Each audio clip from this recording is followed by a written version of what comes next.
Geometrical shapes are by no means limited to triangles, squares, pentagons, or hexagons.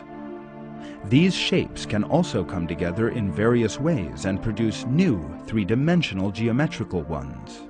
The cube and the pyramid are the first examples that can be cited. In addition to these, however, there are also such three-dimensional shapes as the tetrahedron, octahedron, dodecahedron, icosahedron, and hexahedron that we may never encounter in our daily lives and whose names we may never even have heard of.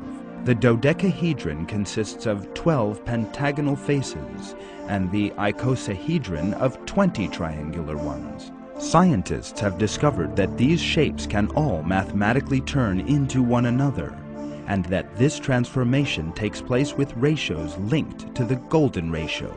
Three-dimensional forms that contain the golden ratio are very widespread in microorganisms.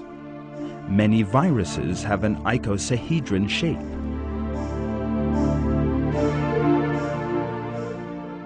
The best known of these is the adenovirus. The protein sheath of the adenovirus consists of 252 protein subunits, all regularly set out. The 12 subunits in the corners of the icosahedron are in the shape of pentagonal prisms. Rod-like structures protrude from these corners. The first people to discover that viruses came in shapes containing the golden ratio were Aaron Klug and Donald Casper from Birkbeck College in London in the 1950s. The first virus they established this in was the polio virus. The Rhino 14 virus has the same shape as the polio virus.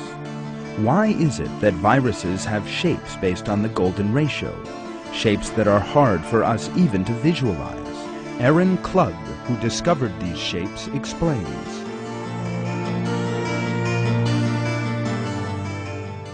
My colleague Donald Casper and I showed that the design of these viruses could be explained in terms of a generalization of icosahedral symmetry that allows identical units to be related to each other in a quasi-equivalent way, with a small measure of internal flexibility.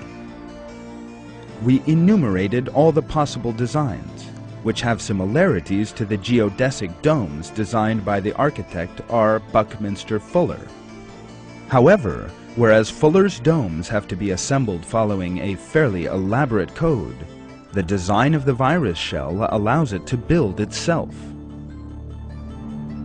Klug's description once again reveals a manifest truth.